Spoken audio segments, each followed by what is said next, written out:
Hello, I'm Daniel Banis. I am Jake Sharp. I am Nicholas Schroep. Thomas Edison was born on February 11, 1847 in Milan, Ohio. He was a child that was very thirsty for knowledge, and he learned much on his own. This taught him the self-learning skills that would help him throughout life. By the age of 12, Edison had convinced his parents to allow him to sell newspapers. He sold the newspapers under the title of Grand Trunk Herald because he was selling them along the Grand Trunk Railroad line. He later saved a young boy from being run over by a train and was taught how to operate a telegraph by the boy's father. During the next few years, he traveled around the Midwest, interning as a telegrapher. His next major invention was the phonograph. This was considered the first great Thomas Edison invention, and his lifelong favorite. The phonograph would record the spoken voice and play it back. When speaking into a receiver, the vibration of the voice would cause a needle to create indentations on a drum wrapped with tinfoil. Later, Edison would adopt cylinders and discs to permanently record music. The first recorded message was of Thomas Edison speaking, "Mary had a little lamb," which greatly delighted and surprised Edison and his staff when they first heard it played back to them. Edison is most well known for his innovation of the light bulb. He did not invent the light bulb. It had been around for a number of years. The electric lights at the time, however, were unreliable, expensive, and short-lived. By creating a vacuum inside the bulb, finding the right filament to use, and running lower voltage through the bulb, Edison was able to achieve a light bulb that lasted for many hours.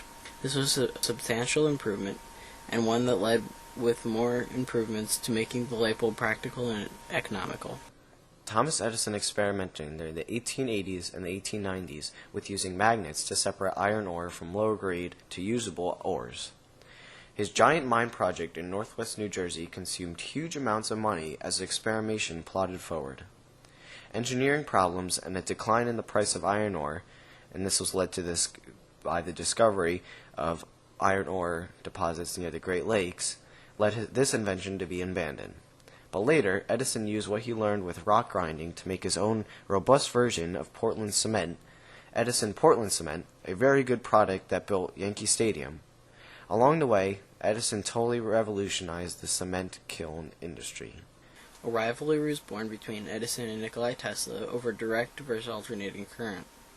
Direct current was Edison's champion, and alternating current was Nikolai's.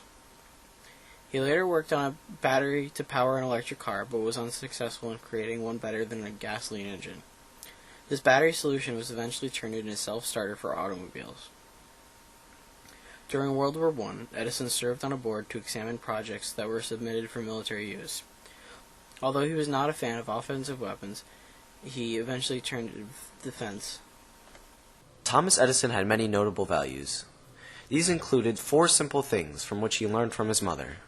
Never get discouraged if you fail. Learn from it, keep trying.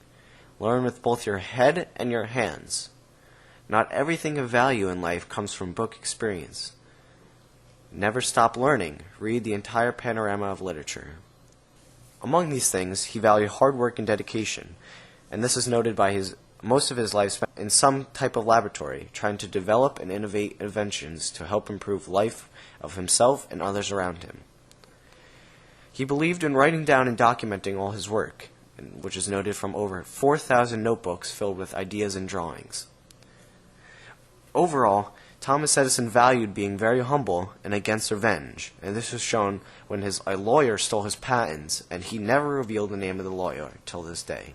Thomas Edison's proudest moments came from his inventions, especially the major inventions he created, such as the phonograph and his work with the light bulb. Proud of his legacy, towns were named after him. Constant invention of new products and innovation of current products. If Thomas Edison was part of our society today, he would be a very interesting and influential person. First, he has already influenced our society today in major aspects. These include colleges and towns that are named after him and his successes. If he continued to invent and innovate things like he did in his day and age, we would be very well developed and our technology would continue to increase day by day thanks to Thomas Edison.